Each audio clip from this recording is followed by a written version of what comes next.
Hola, mi nombre es Tamara Otzen y hoy les voy a hablar sobre estadística analítica básica. En general, la estadística nos sirve para resumir y describir la información, para descubrir además qué pasa con esta relación, la relación entre dos o más variables, y para comparar también valores medios entre grupos, entre ciertos datos. Para eso vamos a ocupar tanto la estadística descriptiva, podemos ocupar medidas de asociación, ¿ya? O podemos ya directamente entrar a un contraste de hipótesis. Entonces es importante que cuando tengo un conjunto de datos que está armonizado, que está depurado, en donde hay un instrumento de medición, donde tomé algunos datos, tengo un grupo de sujetos, ya lo primero que voy a hacer es hacer un análisis exploratorio de estos datos. ¿Qué me va a permitir el análisis exploratorio? Me va a permitir poder identificar si las variables en general se aproximan o no se aproximan a una distribución normal. La distribución normal en general lo que pretende es poder identificar si, como aparece aquí en el gráfico inferior, si las variables tienden a aproximarse, la mayor cantidad de sus valores, sus sujetos en general se aproximan a la media del grupo, a la mediana del grupo, ¿ya? Y en la medida que se van alejando desvío estándar, tanto hacia las puntuaciones más bajas como las puntuaciones más altas, empieza a disminuir la cantidad de sujetos. Luego de que tengo claridad sobre cuál es el comportamiento de estas variables asociados a esta curva de distribución que le vamos a llamar campana de Gauss, ¿ya? Voy a partir describiendo. Para eso tengo que elegir las medidas estadísticas necesarias para poder describir, ya sea media, mediana, rangos, ¿ya? Dependiendo de las características de la distribución. Y luego de que hago una descripción, que voy a tener una idea de cómo son estas relaciones, de cómo se comportan estas variables, voy a analizar. Y para este análisis, en general, lo voy a hacer en función de las hipótesis, de los supuestos de investigación que tengo a la base. Entonces, directamente voy a estudios descriptivos, ya lo dije, examino las variables una por vez, ya puedo trabajar con distribución de frecuencias, puedo identificar qué pasa con la distribución normal y puedo ver también qué pasa si la distribución no se aproxima a la normalidad, también puedo trabajar con mediana, con percentiles. La distribución de frecuencia, que es lo primero que se menciona acá, está asociado directamente a variables que son de tipo nominales, ¿ya? En donde estoy hablando de presencia, de ausencia de ciertas características y donde básicamente voy a trabajar con porcentajes, con tasas, ¿ya? En cambio, cuando estoy hablando de la distribución normal, tengo variables que son variables de tipo continuas, en donde puedo obtener medias y desvíos estándar o puedo trabajar con medianas y percentiles. Entonces, luego de que voy a hacer este análisis descriptivo, voy a pasar a lo analítico, que es lo que hoy día nos reúne. ¿Ya? Lo analítico me va a permitir analizar la asociación entre los pares de variables a través de las tabulaciones cruzadas, a través de análisis de correlación o a través de análisis de varianza, dependiendo de las características de mis variables. ¿Ya? Y luego paso es decir, asociado directamente a un estudio de hipótesis. Entonces, cuando estoy dentro del estudio analítico, voy a tener dos o más variables, ¿ya? Tengo que tener súper claro eso, tengo que tener súper claro cómo es la forma de medición de estas variables, ya si son continuas, si son nominales, si tienen solo dos valores o si tienen tres o más valores, o si a pesar de tener valores, ¿ya? Que representan conceptos, estas tienen o no tienen un orden que seguir, ya lo que serían las variables ordinales, ¿ya? Entonces voy a inspeccionar en qué forma se da esta asociación, que es lo que les acabo de señalar. Tengo que poder identificar la magnitud de esta asociación, ¿ya? ¿Qué tan asociadas están? Eso lo voy a hacer a través de las medidas de asociación, que en este caso sería el riesgo relativo, el OR, dependiendo de las características del diseño de investigación que estoy utilizando. ¿Ya? Luego voy a estimar la probabilidad que esta asociación encontrada en una muestra ocurra también en la población, porque supongo que yo tengo un muestreo y esos resultados yo quiero generalizarlos a la población. Entonces ahí es donde entra la significancia estadística. ¿Qué probabilidad tengo que eso que estoy señalando ocurra o no ocurra si es que yo lo extrapolo a una población? Para eso voy a entrar al mundo del contraste de hipótesis, ¿ya? Entonces, el contraste de hipótesis me permitirá establecer una probabilidad que la diferencia de las observaciones se deba al azar, ¿ya? Y esto le voy a llamar valor P, la probabilidad, el valor de significancia de que esta diferencia que estoy observando entre las observaciones sea finalmente producto del azar. Establecido cuál es el valor que yo voy a permitir de que la diferencia se deba al azar, ¿ya? Voy a tener que hacer una prueba de hipótesis para poder identificar cuál es este valor de significancia. Entonces, normalmente nosotros vamos a fijar este valor en 5%, el famoso P del 5%. Y si tenemos condiciones experimentales donde tengo mayor control sobre las variables externas, donde tengo la igualdad en función de las personas que estoy comparando o bueno, de los animales en este caso, de los ratones, de los conejos, lo que esté trabajando en el laboratorio, voy a trabajar con un 1%. Eso va a definirlo el investigador. Normalmente se trabaja al 5%, pero esto es un valor básicamente que se fija, pero que tengo que entender cuál es la significancia, cuál es la importancia de que sea el 5 y qué tan consciente estoy siendo de la utilización de este valor. Entonces acá tengo una hipótesis nula. Y la hipótesis nula, si yo tengo ordenados los valores del menor valor al mayor valor y cada uno de los círculos centrales representa la puntuación de un sujeto. Entonces acá están representadas las puntuaciones de mis sujetos. Entonces mi hipótesis nula dice que las diferencias en la distribución de las observaciones se deben al azar. ¿Ya? Entonces, en cualquier muestra que se tome de las dos poblaciones, eso siempre va a decir la hipótesis de nulidad. Finalmente, que las diferencias no están asociadas con otra variable, que son básicamente producto del azar. Entonces, si la hipótesis nula dice que las diferencias en la distribución de las observaciones es debido al azar, en cualquier muestra que se tome de las dos poblaciones, si yo encuentro un P pequeño, hay pocas probabilidades de que sea al azar. Entonces tengo evidencia suficiente para rechazar mi hipótesis de nulidad que me está hablando que las diferencias solo son por azar. Y si mi P es grande, hay muchas probabilidades de que sea el azar, entonces se acepta la hipótesis de nulidad. Necesito.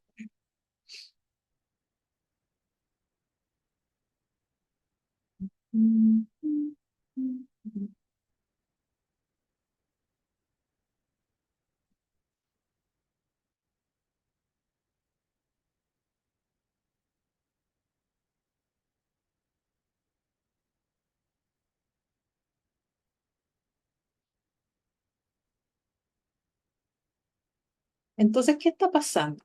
Esto es lo que sucede en mi población y esto es lo que está sucediendo en mi muestra. En la población, cuando yo quiero generalizar los resultados, yo tengo la opción de que efectivamente las diferencias sean al azar, ¿ya? Pero también tengo la posibilidad de que las diferencias no sean producto del azar. Entonces, por eso yo voy a tomar una muestra y en esta muestra, a través de una prueba estadística, voy a identificar si tengo evidencia suficiente para rechazar mi hipótesis nula o no tengo suficiente evidencia para rechazar mi hipótesis nula. Entonces, si finalmente los datos, en función del valor de significancia que yo establecí, me permiten rechazar la hipótesis de nulidad y esto efectivamente es lo que sucede en la población, obviamente estoy en una decisión correcta. ¿Ya? Pero en la población igual va a pasar que las diferencias sean producto del azar y este es el error alfa, este es el valor de significancia que yo lo permito al 5%. ¿Ya? En cambio, puede pasar que no tenga evidencia suficiente para rechazar mi hipótesis de nulidad en mi muestra y finalmente sucede que en la población no, las diferencias son producto simplemente del azar, estoy también dentro de la decisión correcta. Pero también puede ser que en la población, básicamente, lo que está pasando es que sí hay diferencia, perdón, sí hay diferencia entre lo que estoy viendo no es producto del azar, entonces ahí estoy cometiendo error tipo beta.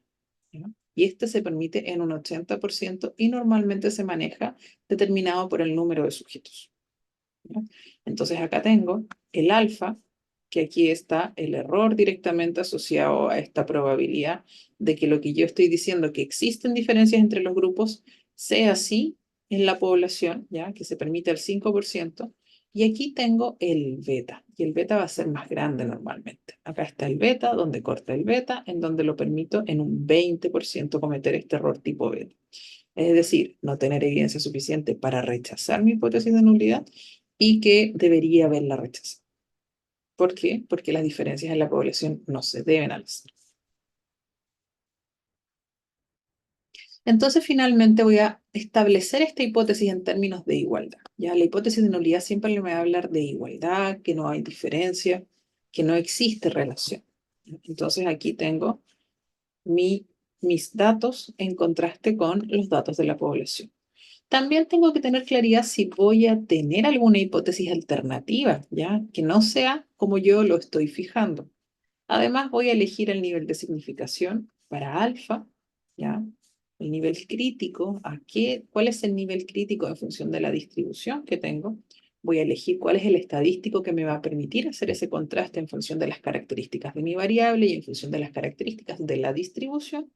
Voy a hacer el cálculo de este valor P, el valor de probabilidad, ¿ya? El valor de probabilidad de que suceda alfa, y voy a compararlo con el valor alfa que yo preestablecí. Perdón, con el valor alfa que exactamente yo establecí.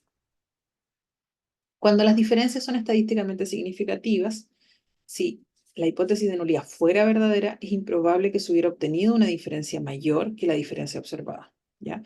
Cuando las diferencias estadísticamente son no significativas, puede ser que no haya suficiente evidencia para rechazar la hipótesis de nulidad, es lo que se tiene que señalar, o también existe la probabilidad de que no haya diferencia entre los universos en esto. ¿Cuáles son las pruebas bivariadas? Solo dentro de los bivariados más utilizados. Tenemos la prueba chi cuadrado, la prueba exacta de Fisher, t-test o t-de-Student, y la prueba de chi cuadrado. Esta me permite comparar dos variables de tipo dicotómicas, ¿ya? De respuesta sí, no. También puedo entrar a comparar variables que puedan tener más valores, pero siempre me tengo que asegurar que los casilleros internos sean mayores a 5. Ya no puede quedar ningún casillero interno cuando hago el cruce, cuando hago mi tabla cruzada, mi tabla de contingencia. No puede quedar ningún casillero interno con un valor menor a 5. Entonces puedo ocupar todas las variables que yo quiera, por ejemplo, género, residencia, estado civil, estado vital, perdón, ¿ya? Y me va a permitir comparar si los valores de frecuencia, en los casilleros internos va a poner frecuencias obtenidos, por ejemplo, en un examen y registrados en una tabla de contingencia, son significativamente diferentes de los teóricos. De los teóricos, ¿qué significa los teóricos? Si esta distribución fuera armónica, estuviera pareja dentro de los casilleros internos. Entonces permite establecer si existe asociación entre dos variables categóricas, tanto en escala nominal u ordinal, ya dependiendo del interés que yo tenga en esos datos. ¿Qué puede resolver? Comparar porcentajes, por ejemplo, de ISO entre distintos centros quirúrgicos, comparar efectividad de dos tipos de apósitos para el tratamiento de úlceras por decúbito, conocer si hay asociación entre muerte con cáncer pulmonar y hábito de fumar, conocer si hay asociación entre tipo de úlcera y la localización de la úlcera, ¿ya? Ahí tengo algunos ejemplos que pudiera resolver. Claramente, sí que tengo los datos. Entonces, acá tengo un ejemplo. Tengo el grupo de los casos, el grupo de los controles, que siempre van a ir en las columnas de mi tabla, y tengo la variable de agrupación, que en este caso va asociada al género de los sujetos en femenino o masculino. En los casilleros internos tengo la frecuencia de sujetos en cada uno de los grupos, ¿ya? Y hacia la derecha tengo el total de sujetos, cuántos sujetos del género femenino, cuántos del género masculino, cuántos sujetos fueron casos y cuántos sujetos controles y el total de los sujetos. ¿Hay diferencia en la distribución por sexo entre el grupo de casos y el de controles? ¿Ya? Esa es la pregunta. Entonces mi hipótesis de nulidad va a decir que no hay diferencias y mi hipótesis de investigación va a decir obviamente hay diferencias. Entonces, ¿qué voy a hacer? Voy a hacer un cálculo de la frecuencia esperada. ¿La frecuencia esperada para qué? Para que estos casilleros estuvieran distribuidos de forma armónica en función del total de sujetos de cada uno de los grupos. ¿Ya? Entonces, aquí tengo dos valores. Tengo el valor específicamente de casos que yo obtuve en mi muestra y en la parte inferior en rojo es la frecuencia esperada para una distribución ideal. Es decir, acá lo que estoy haciendo es poder tomar estos 159 sujetos y distribuirlos de forma pareja entre el grupo de casos y de controles, los 79 distribuidos de forma pareja entre el grupo de casos y controles, ¿ya? ¿Y qué hace el cálculo del chi cuadrado? va a hacer un cálculo de la diferencia entre la frecuencia observada menos la esperada elevada al cuadrado dividido la frecuencia esperada. Entonces, en la medida que este valor en negro sea más distinto del valor en rojo, claramente estoy hablando de que los datos tienden a tener cierta tendencia de distribución, no se distribuyen de forma pareja en los 4 casilleros internos, ¿sí? Entonces, esto me va a dar ciertos valores. Yo luego voy a hacer la suma de todos los valores, porque esto es por cada uno de los casilleros. Este 0,0041 se refiere a este casillero, este 0,0013 se refiere a este, y así consecutivamente. Entonces, después hago una suma entre todos los valores que me da 0,0161. Este es el valor de chi cuadrado observado. Existen tablas de distribución del chi cuadrado. En este caso tengo una tabla de distribución en donde yo identifico cuál es el valor de probabilidad que voy a identificar, y aquí en función de esto puedo observar que con un grado de libertad, ¿cómo se calculan los grados de libertad? En las tablas de chi cuadrado se calculan el número de filas menos 1 por número de columnas menos 1, lo que me va a dar efectivamente 1. Entonces este valor se aproxima bastante a 0,02. Si me doy cuenta, aquí están los valores de significancia del valor P que yo debería haber fijado. Entonces, por ejemplo, si yo quiero un nivel de significancia del 5%, mi valor de chi cuadrado debería ser mayor a 3,84 si es que tengo una tabla de 2 por 2. ¿Ya? Entonces, esto se aleja, es directamente no significativo. Esto se aproximaría a un valor P de 0,9. Y yo digo que mi valor P, para que sea significativo, es decir, para tener evidencia suficiente para rechazar la hipótesis de nulidad, tiene que ser mayor a 0,05.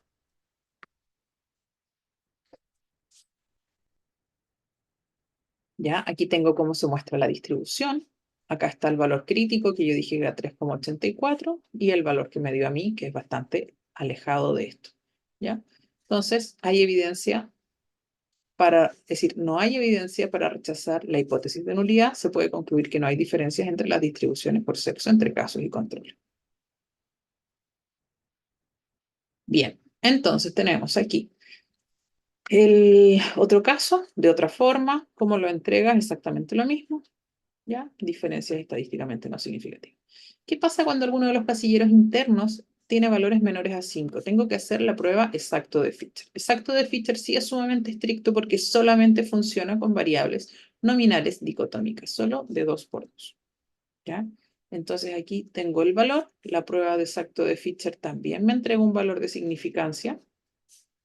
Y en este caso me entrega un valor de 0,547. Entonces, ¿qué me está diciendo? Que tampoco cuento con evidencia suficiente para poder rechazar la hipótesis de nulidad. Por ende, yo supongo que no hay diferencias entre las distribuciones. Bien, ¿qué pasa cuando mi variable no es dicotómica, no es nominal? ¿Qué pasa cuando tengo ya una variable continua, un promedio de algo? ¿Ya? Que puedo calcular promedios, ¿ya? Yo tengo la opción de las pruebas T-de-Student. La prueba T-de-Student funciona para una muestra, como este ejemplo que hice acá, también funciona para dos muestras independientes y también funciona para dos muestras relacionadas, ¿ya? Tiene tres formas la prueba T-de-Student, ¿sí? Entonces permite realizar comparación entre variables dicotómicas o discretas, es decir, voy a tener una variable de agrupación, ¿ya? Femenino-masculino, con tratamiento, sin tratamiento, etc. Y voy a tener mi variable de medición de los resultados, va a ser continua. Se requiere que esta distribución de la variable continua sea normal para ambos grupos. Claro que se dice que la prueba T-de-Student funciona bien siempre cuando haya más de 120 sujetos. Ya si hay más de 120 sujetos, puedo hacer un poco vista gorda con el tema de la distribución. ¿Ya? Variables continuas. Ejemplo, edad, tiempo de operado, la escala Apache 2, el ransom, ya son distintos tipos de mediciones que me entregan valores continuos y donde yo puedo hacer contrastes. Ojo, T-de-Student siempre es entre dos grupos, ya sea mi muestra con un valor establecido, un valor estándar, ya sea dos grupos de forma independientes o ya sean dos grupos que se tomaron las mediciones en distintos tiempos. ¿Ya? Investigar, por ejemplo, si el tratamiento A es mejor que el tratamiento B para la infección del sitio operatorio. Evaluar el efecto de dos programas de intervención, ¿ya? comparar el resultado de dos tipos de cirugías bariátricas sobre el peso de los obesos. Ya mi variable continua aquí sería el peso directamente. Entonces ahí tengo distintos tipos de, de mediciones continuas en donde se están comparando ambos grupos. Y aquí tengo la hipótesis de nulidad, diría que los promedios son iguales en las dos muestras, ya. Tratamiento 1, tratamiento 2 iguales, lo que se está comparando son los promedios. Y aquí me está diciendo que obviamente que no son iguales. Y acá tengo tres opciones. Tengo la opción de decir simplemente no son iguales. Tengo la opción de decir uno va a ser menor al otro.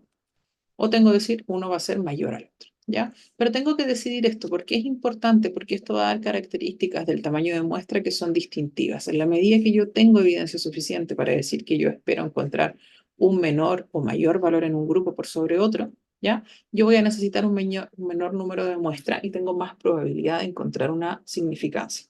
Si es que la evidencia es confusa, ¿ya? Yo simplemente voy a tener que hablar de que son distintos y ver, obviamente me va a decir cuál de los dos va hacia qué valor mayor o menor, pero simplemente voy a hablar de diferencias. Acá tengo un ejemplo de t-test sacada con Stata, en donde básicamente lo que me da, tengo un grupo 0, tengo un grupo 1, me va a dar la media en cada uno de los grupos, me da su respectivo error estándar, ¿ya? La prueba TDSTUDIO en general lo que hace es hacer una resta entre las medias con sus respectivos desvíos estándar para poder calcular el valor t y en función de ese valor t hacer un cálculo asociado a la probabilidad. Entonces acá me da un t de probabilidad, ¿ya? En donde simplemente me está dando el valor de si es que son distintos. Si se dan cuenta, me da tres valores p. Un valor p si es que yo digo que el grupo 0 es menor que el grupo 1. Si yo digo que el grupo 0 es mayor que el grupo 1, ¿ya? O si yo digo simplemente que son distintos. En función de si son distintos, mi valor de probabilidad es de 0.765. Por ende, no tengo evidencia suficiente para poder rechazar la hipótesis de nulidad, ¿ya? Entonces es muy probable que no haya diferencia entre los grupos de estudio, ¿ya? Pero también puede suceder que estoy tratando de comparar dispersiones de los valores respecto a una media y que tengo además tres o más grupos y que además la relación no solo me habla de diferencias de promedio, sino me habla de cómo influye, ¿ya? Las pruebas de ANOVA ya me están hablando de que hay una variable dependiente y una variable independiente, y la variable dependiente es aquella que se afecta por la otra. Permite comparar diferencia entre promedios cuando tengo más de dos muestras. Permite comparar varios promedios en distintas situaciones. Está a la base de un análisis multivariado, por eso tengo que tener claridad de cuál es mi variable dependiente y cuál es mi independiente. Ya se espera que la dependiente sea la variable continua de la cual puedo obtener promedio y que la independiente sea la variable de agrupación. Se utiliza cuando la variable de exposición es nominal y la variable de respuesta es cuantitativa, es decir, la variable dependiente. En general lo voy a ocupar en estudios experimentales, en que los sujetos tengo la asignación aleatoria de los sujetos a los grupos, ¿ya? Entonces, en general voy a ocupar ANOVA para eso. Y aquí básicamente la hipótesis de nulidad va a hablar de que los grupos son iguales, es decir, por ejemplo, acá tengo tres promedios de tratamiento del grupo 1, del grupo 2, del grupo 3, todos son iguales, ¿ya? Y la hipótesis de nulidad va a decir que al menos alguno de los pares se diferencia. Entonces, saber si existen diferencias estadísticamente significativas entre el promedio de dolor postoperatorio y tres esquemas analgésicos. ¿Ya? Promedio de dolor postoperatorio es mi variable continua, ¿ya? Mi variable respuesta, y mi variable directamente de desenlace es la variable de los esquemas de analgésico. Saber si existen diferencias estadísticamente significativas en el promedio de supervivencia de pacientes con cáncer según estadio. ¿Ya? Aquí tengo promedios de supervivencia, ¿ya? Es decir, meses, semanas, días de supervivencia en función de el tipo de cáncer y los distintos estadios. Es decir, tengo más de dos grupos. Aquí tengo los promedios de supervivencia, tengo estadio 1, 2, 3 y 4, y en general tengo el promedio de meses, ¿ya? Entonces tengo 4,6 meses de supervivencia en promedio en el estadio 4, en cambio los otros tengo 50, 40, 34 meses con sus respectivos desvíos estándar en cada uno de los casos.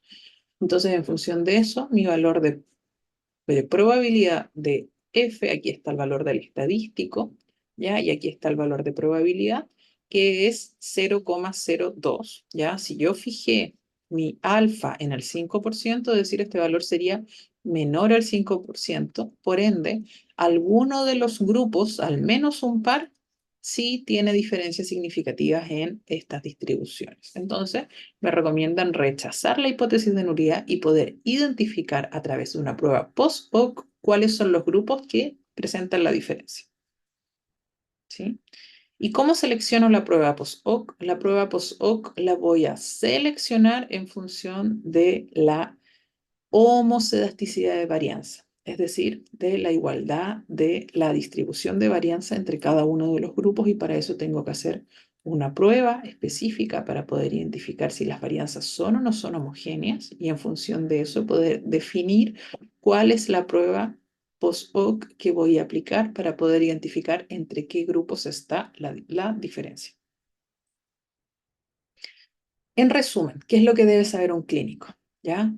Súper resumido en general, ¿ya? Tengo que saber el tipo de análisis estadístico que me permitirá responder la pregunta de investigación, y tengo que ser capaz de hacer la interpretación de los resultados. Eso es todo por hoy. Muchas gracias.